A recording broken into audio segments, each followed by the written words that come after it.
Assalamualaikum warahmatullahi wabarakatuh. Saya Aden Susilawati, NPM 18 11 01 10 57. Di sini saya akan mempresentasikan mengenai studi kasus yang ada pada chapter 13, di mana chapter ini membahas mengenai Project Evaluation and Control. Dan studi kasusnya terkait superkonduktor supercollider. Diciptakan pada tahun 1980-an sebagai perangkat untuk mempercepat partikel dalam penelitian fisika energi tinggi. Superconducting supercollider atau yang disingkat SSC adalah tentang panas politik dan teknis sejak awal. Tantangan teknis yang terkait dengan SSC menakutkan. Tujuannya adalah untuk menghancurkan partikel subatomik bersama-sama dengan kecepatan mendekati kecepatan cahaya yang akan membutuhkan tingkat energi 40 triliun elektron volt. Dengan menggunakan fisika mekanika kuantum, tujuan proyek ini adalah untuk menjelaskan beberapa pertanyaan paling mendasar tentang pembentukan alam semesta. SSC dirancang untuk menjadi akselerator partikel terbesar yang pernah dibuat, jauh lebih besar daripada rekannya di laboratorium Fermi. Untuk mencapai tingkat energi ini dibutuhkan satu set 10.000 magnet. Setiap magnet berbentuk silinder diameter 1 kaki dan panjang 57 kaki. Perlu beroperasi pada tingkat puncak jika akselerator ingin mencapai tingkat energi yang diperlukan untuk tumbukan proton. Label harga yang diharapkan hanya untuk pembangunan magnet diperkirakan mencapai 1,5 miliar US dollar. Pembangunan SSC akan menjadi pekerjaan dengan proporsi unik. Para ilmuwan menentukan bahwa akselerator membutuhkan berbentuk trek balap terkubur di bawah tanah agar lebih mudah digunakan. Tingkat keseluruhan SSC yang direncanakan membutuhkan terowongan sepanjang 54 mil untuk dibor 165 hingga 200 kaki di bawah tanah. Perkiraan anggaran awal untuk penyelesaian proyek ini adalah 5 miliar, dan perkiraan jadwal akan membutuhkan 8 tahun untuk menyelesaikan konstruksi dan perakitan teknis. Masalah SSC dimulai segera setelah peluncuran proyek pada tahun 1988 oleh Presiden Reagan. Pertama, publik termasuk Kongres memiliki sedikit pemahaman tentang tujuan proyek, sebuah tujuan samar-samar seperti percepatan partikel untuk fisika berenergi tinggi tidak mudah diraih oleh mayoritas penduduk. Konsorsium Operasi Asli URA terdiri dari 80 pusat penelitian dan universitas publik dan swasta Amerika. Tetapi diharapkan ilmuwan Eropa dan Asia juga ingin melakukan eksperimen dengan SSC. Akibatnya, Departemen Energi Amerika Serikat berharap dapat mengimbangi sebagian biaya melalui negara lain. Meskipun pada awalnya menerima gagasan untuk berpartisipasi dalam proyek, negara-negara ini menjadi tidak jelas tentang tingkat kontribusinya dan kerangka waktu pembayaran. Masalah besar lainnya adalah menemukan lokasi yang cocok untuk situs SSC. Pada puncaknya, pekerjaan di SSC diharapkan mempekerjakan 4.500 pekerjaan selanjutnya sekali dalam operasi penuh waktu. SSC akan membutuhkan staf sebanyak 2.500 karyawan dan anggaran operasional tahunan sebesar 270 juta US dollar. Jelas, hampir setiap negara bagian berkepentingan untuk memikat SSC. Hasilnya adalah mimpi buruk politik karena Dewan Riset Nasional menunjuk komite peninjau lokasi untuk mengevaluasi proposal dari 43 negara bagian.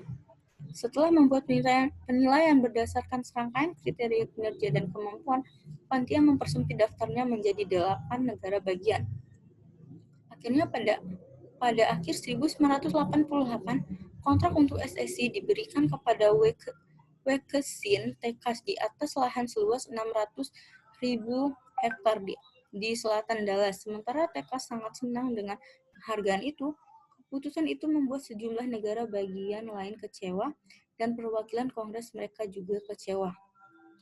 Masalah terakhir pada SSC hampir sejak awal adalah defisit anggaran federal yang meningkat, yang menyebabkan semakin banyak politisi mempertanyakan keputusan untuk mengalokasikan uang pada Kongres mencari cara untuk memotong dari 30 miliar US dollar dari anggaran. Kekhawatiran ini akhirnya menjadi masalah jangka panjang, karena SSC hanya dialokasikan sebesar 100 juta US dollar untuk tahun 1989. Kurang dari sepertiga dari permintaan awal, yaitu sebesar 3.408 juta US dollar. Pertarungan anggaran akan menjadi pengulangan yang konstan sepanjang hidup pendek SSC. Pekerjaan berjalan lambat di situs web Science sepanjang tahun awal 1990-an. Sementara itu, dukungan keuangan Eropa untuk proyek tersebut tidak kunjung datang. Berbagai pemerintah secara pribadi curiga bahwa proyek tersebut tidak akan pernah selesai, dan ketakutan mereka semakin dibenarkan karena biaya proyek terus meningkat. Pada tahun 1993, perkiraan semula yaitu sebesar 5 miliar US dollar telah menggelembung menjadi 11 miliar US dollar, dan kurang dari 20% konstruksi telah selesai.